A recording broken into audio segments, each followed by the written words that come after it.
Անգլիական ժողովրդական հեքիաթներ։ Իշխանուհին ապակե բլրի վրա։ Լինում է, չի լինում, մի մարդ է լինում։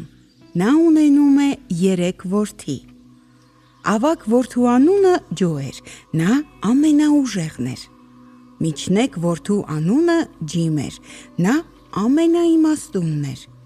Կրտսեր որդու անունը Ջեք էր։ Բոլորը կարծում էին, թե սա ամենահիմարն է։ Ջեկի հայրը մի փոքրիկ հողամաս ուներ, որտեղ միշտ ցորեն էր ցանում։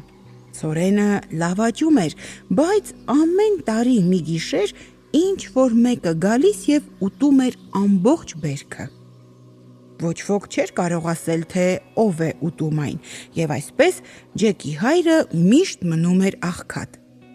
Երբ մի տարի էլ արտը հասնում է, հայրը ավագ որդուն ուղարկում է հսկելու։ Մութը ընկնելուն պես Ջոն մտնում է մարագը եւ փոքրիկ պատուհանից դիտում, բայց շուտով քունը տանում է։ Առավոտյան արթնանալով տեսնում է, որ ամբողջ բերքը չկա։ Այս անգամ եւս հայրն ու 3 որդին ամբողջ տարին մնում են առանց հացի։ Հաջորդ տարին հայրը միջնեկ որդուն է ուղարկում արտը հսկելու։ Սա էլ մտնում է մարագը եւ դիտում, սակայն շատ չանցած Ջիմի քունն էլ է տանում։ Առավոտյան արթնանալով նա ոչ մի հասկ չի տեսնում։ Մյուս տարի հայրը կրտսերին է ուղարկում։ Ջեկը իր հետ մի գիրք է վերցնում, նա նստում է մարագի մի անկյունում եւ սկսում է կարդալ։ Մերթընդմերթ Ջեկը դուրս է գալիս մարագից, նայում 4 կողմը։ Ոչ ոք չկար։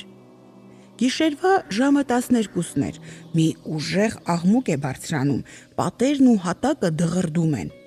Ջեկը դուրս է գալիս եւ ինչ տեսնի։ Ոսկե սանձով մի հրեղենձի, որը սրընթաց արշավում էր դեպի հացահատիկի արտը։ Հա, ուրեմն դու ես, որ ամեն տարի ուտում ես մեր ցորենը, գոռում է Ջեկը եւ վազում ձիուն ընդառաջ։ Նա բռնում է ձին, բայց մեկ էլ սանձը մնում է նրա ձեռքում, իսկ ձին անմիջապես անհայտանում է։ Առավոտյան հայրը եւ ավագ որդիները գնում են արդ, նրանք տեսնում են, որ բերքը անվնաս է մնացել։ Ջեկը նրանց ոչինչ չի ասում պատահածի մասին։ Օրերից մի օր այդ երկրի թագավորը հայտարարում է. Իմ դուստրը պետք է ամուսնանա, նրա հետ կամուսնանա այն քաջը, ով կկարողանա ձիով բարձրանալ ապակյա բլուրը եւ նրա ձեռքից կվերցնի 3 ոսկե խնձորները։ Թագավորի աղջիկը վերցնում է 3 ոսկե խնձորներ եւ նստում ապակյա բլրի գագաթին։ Երկրի բոլոր տղամարդիկ ցանկանում են տիրանալ նրան, բայց նրանց ձիերը ապակու վրա սայթակում են, գլորվում ցած։ Ոչ ոք չի կարողանում հասնել թագավորի աղջկան։ Ջեկի 2 եղբայրները նույնպես գնում են իրենց բախտը փորձելու, բայց նրանց ձիերն են սայթակում։ Նրանք տուն են վերադառնում, պարտված ու ամոթահար։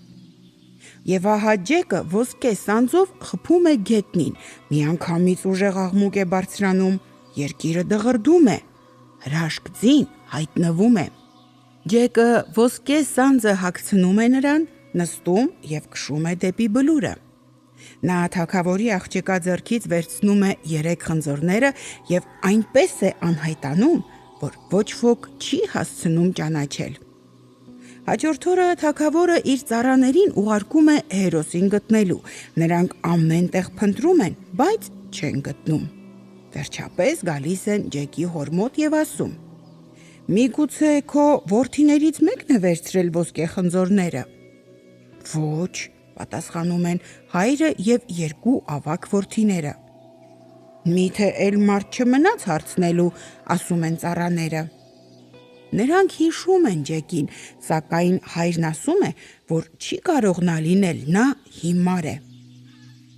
Ուզում ենք տեսնել նրան, ասում են ծառաները։ Ջեկը գալիս է ոսկե խնձորները ձեռքին։